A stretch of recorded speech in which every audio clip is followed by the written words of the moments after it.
Public service commissioner West Bengal কিছু new update আমাদেরকে দিয়ে দিল যে ওয়েস্ট বেঙ্গল পিএসসি জেই সিভিল 9/2022 যে নোটিফিকেশান তার একটা লেটেস্ট আপডেট দিয়ে দিল, যেটার অপেক্ষায় আমরা ছিলাম যে সিভিলের কেন রেজাল্ট বেরোচ্ছে না।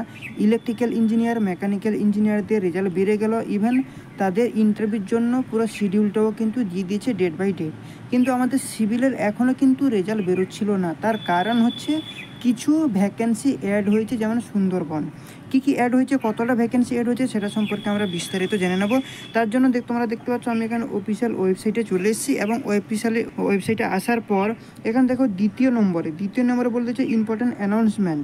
ঠিক আছে, তো এই সাইটে যে পিডিএফটা রয়েছে, পিডিএফের উপরে আমরা ক্লিক করব। পিডিএফ উপরে ক্লিক করলে পিডিএফ ফাইলটা ডাউনলোড হয়ে তোমাদের সামনে এইভাবে চলে আসবে। Service commissioner West Bengal junior engineer civil, electrical, mechanical.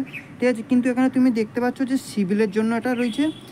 এখানটা দেখো সিভিল ইঞ্জিনিয়ারিং ব্রাঞ্চ, এখানে কিন্তু বলে দিয়েছে যে সুন্দরবন যে ডিপার্টমেন্টটা, সেই সুন্দরবন ডিপার্টমেন্টে তোমার 17টা পোস্ট কিন্তু ইনক্রিজ করে দেওয়া হলো।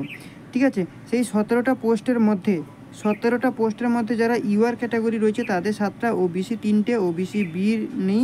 ঠিক আছে, এসসির জন্য 3টে, এসটির জন্য 2টো, আর পিএইচবি একটা, পিএইচসির তোমার একটা, টোটাল কিন্তু 17টা পোস্ট কিন্তু অ্যাড হয়ে গেল। তো আমাদের আগে ছিল 852টা, সেই জায়গায় কিন্তু 869টা ভ্যাকেন্সি দাঁড়িয়ে গেল। ঠিক আছে, এরপরে কিন্তু আর আশা করি যে বেশি সময় লাগবে না, খুব কম সময়ের মধ্যে কিন্তু 1-2 দিনের মধ্যে হয়তো আমাদের রেজাল্টটা দিয়ে দেওয়ার চান্সেস রয়েছে। তো আমরা ওয়েবসাইটটা বারবার ফলো করব, আর আপডেট দেওয়ার সঙ্গে সঙ্গে কিন্তু আমি তোমাদের সাথে শেয়ার করবো। চলো আজকে এখানটা শেষ করছি, নেক্সট পার্টে আবার দেখা হবে। চলো, থ্যাংক ইউ।